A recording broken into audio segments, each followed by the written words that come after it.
вредными продуктами вы питаетесь или нет? Чипсы, газировка, кириешки, картошка фри, жареная, там, соленая. Картошка, рис, чипсы, мен буларды такыр жебейм азыр. Газировка, кола, башка аларды дагы токтотконмун. Чай зеленый, жөнөкөй суу, анан жеңил тамак. Жеңил тамак это что, супчик? Суп, эт, этсиз эми жашай албайбыз, эт, анан овощ, фрукты. А дети? Детям запрещаете кушать вредные продукты? Ооба, запрещаю, жок, алар укпайт бирок. Алар дети жейт. Канча запрет кылсаң да бекинишип, школга барганда же көчөдөн жей беришет экен балдар бар. Нет, Никогда? нет. Чипсы, газировка. Ну, газировку, минеральную воду, газированную воду я пью. Но типа Кока-кола и тому подобное практически даже в семье не употребляем. Картошка фри? Нет. Стараемся поменьше, но натурально. А что едите тогда? Знаете, самая полезная еда – это супы. Любые супы, вот это самая полезная еда. Это моя любимая пища, поэтому рекомендую всем. Самая дешевая она и самая полезная. Эми кээде баягы дасторкон коюлуп калса, алдыңа келип калса баягы эме кыласың, баягы жеп коесуң, анан ачык эле ич керек анан. Эми угуп калам, баягы зыяндуу жактары көп депчи. Анан баягы өзүбүз эле баягы негизи баягы кишкомания, хуже наркомания деп коет го, негизи тамак ашыбыз эле ден соолуктарыбызды жайлайт да. Туура питание кылышыбыз керек, туура тамактансак ошо баягы ден соолугубуздун чың болушуна алдын ала баягы шарттар түзүлөт эле да, туура питание кылсакчы, туура тамактансак. Я, честно скажу, я практически не употребляю, но дети иногда да.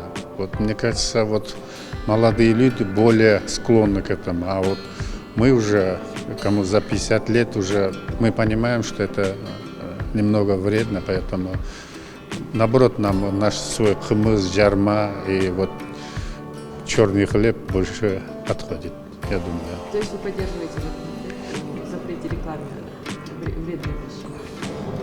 Честно сказать, нет. Почему? Потому что любой запрет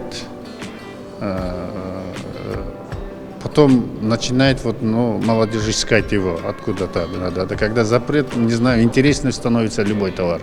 А поэтому запретить нельзя, мне кажется. Просто надо объяснить. Всем не объяснишь, конечно, но кто хочет, тот поймет. Поэтому запрет пользы никогда не приносит. Ну, ребятам запрещаем, все равно они едят, чипсы едят в школе. Вот это кириешки едят. Мы знаем, это вредно, надо исключить. Желательно от всех вот это школьных киосков. Нам надо информировать продавцам, что нельзя детям давать. Это правильный законопроект, я поддерживаю, если придет, я буду поддерживать. Ну, я почти не питаюсь такими вещами. Ну, конечно, это очень полезный законопроект, который запрещает питаться вредными питательными веществами, да? Ну, я поддерживаю. Все болезни, которые сейчас мы болеем, мы же миллиарды тратим на здравоохранение, чтобы лечить людей, а надо же профилактикой заниматься. Мой ребенок, например, колу вообще не пьет никогда. Вообще не употребляет колу, например. Вот эти фанта, колу не употребляет. Мы считаем, что по это... вашему настоянию или по своей? По своей, да, по своей инициативе. Мы просто мозг внедрили, что действительно это очень вредно. Понимаете? Поэтому пропаганда, что вредно, это очень влияет на людей. Поэтому надо этим заниматься, на самом деле. На уровне, государственного уровня заниматься надо. Да, бывают случаи, когда мы употребляем. Как часто бывает? Как часто бывает, я не скажу, что часто, но когда с детьми бывает, чтобы поднять их настроение, вместе с ними, бывают такие случаи. Пьем газировку, едим чипсы, такие вредные для здоровья.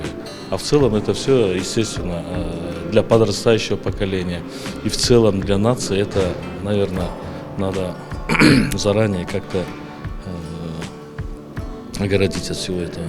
Запрет на рекламу, он поможет как-то минимизировать? Нет, я думаю, запрет на рекламу не стоит ставить, но в то же время параллельно с рекламой доводить до общественности, какой продукт полезен, а какой продукт или продукты питания, они вредят здоровью. Наверное, это будет правильный подход.